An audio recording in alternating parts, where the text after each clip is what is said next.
Yes, donc là, on va se focus un peu sur l'or, te donner un peu ma vision. Donc, je reviens un peu sur les positions. Je vais mettre en M5.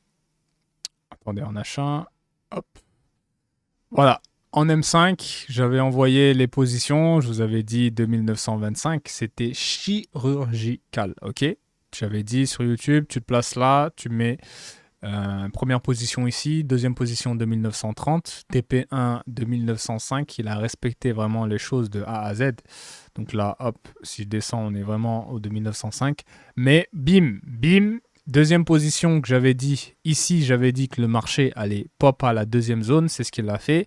J'ai envoyé le sell au 2935 sur Telegram, il y en a qui l'ont pris, et j'ai dit SL de 1944, donc on a profité de la baisse. Cette baisse que tu vois ici, on a été en profit. SL de 1944, j'ai dit de BE ou de prendre ses profits quand on était ici.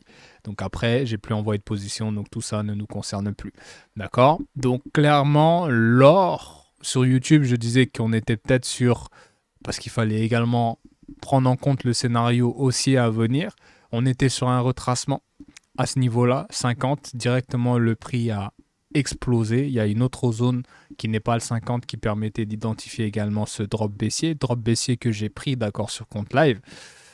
Euh, Là, on est clairement haussier. Il ne faut pas s'attendre à une grosse chute de l'or, à essayer de le voir en baisse parce qu'il est trop haut. C'est pas comme ça que le trading fonctionne. Ce n'est pas parce que l'actif, il est trop haut, c'est bon, je vais le vendre ici. On se fait soulever avec cette mentalité. D'accord? Pas toujours, mais là, on a clairement des voyants haussiers. Donc, pour moi, ce serait bête. Pas bête, mais ce serait pas le bon plan à adopter que de le vendre avant un ATH. Tu comprends?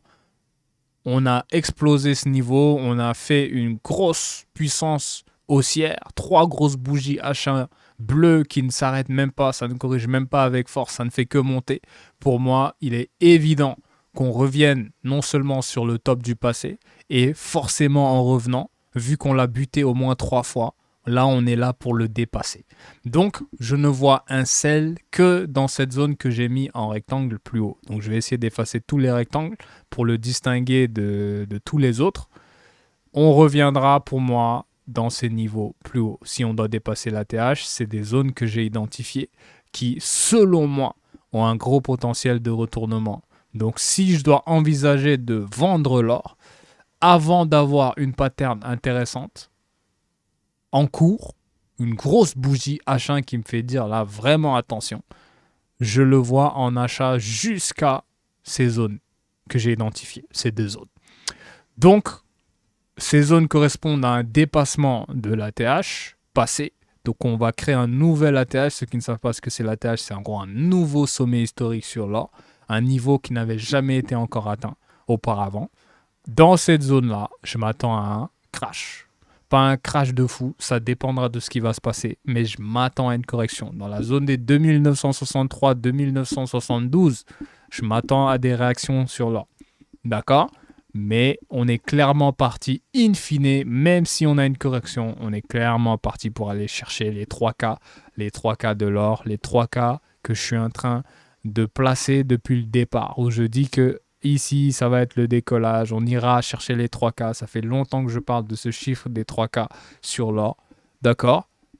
Donc, pour moi, on ira chercher cette zone au grand minimum, donc ça ne sert à rien de voir des baisses sur l'or, même si on peut profiter des corrections minimes qui font plaisir, comme c'est le cas si je me mets en M5, manger cette baisse c'est possible, manger cette baisse c'est possible, pardon, cette baisse-là c'est possible, mais in fine, le plus judicieux à faire, quand bien même le marché s'écrase, on est là, imaginons qu'il monte un peu puis qu'il s'écrase jusqu'ici, le plus judicieux à faire selon moi, c'est de le racheter encore une fois et de laisser tourner au grand minimum jusqu'à les zones que je viens d'identifier. Donc peut-être que même on va toucher ces zones beaucoup plus rapidement que je ne le pense, peut-être aujourd'hui, avant demain, vendredi, ou très souvent, l'or se retourne ou nous fait de belles corrections baissières un vendredi. Ça dépend des news échos qu'il y aura ce vendredi. D'accord? Donc voilà un peu comment je vois l'or. Donc, on est clairement bullish depuis le début. Et là, ça s'est encore plus confirmé. On a totalement dépassé cette résistance-là avec force en plus. Fallait s'y attendre. Et pour moi, pour terminer, on ira chercher au moins ces zones. Note bien, 2963, 2972.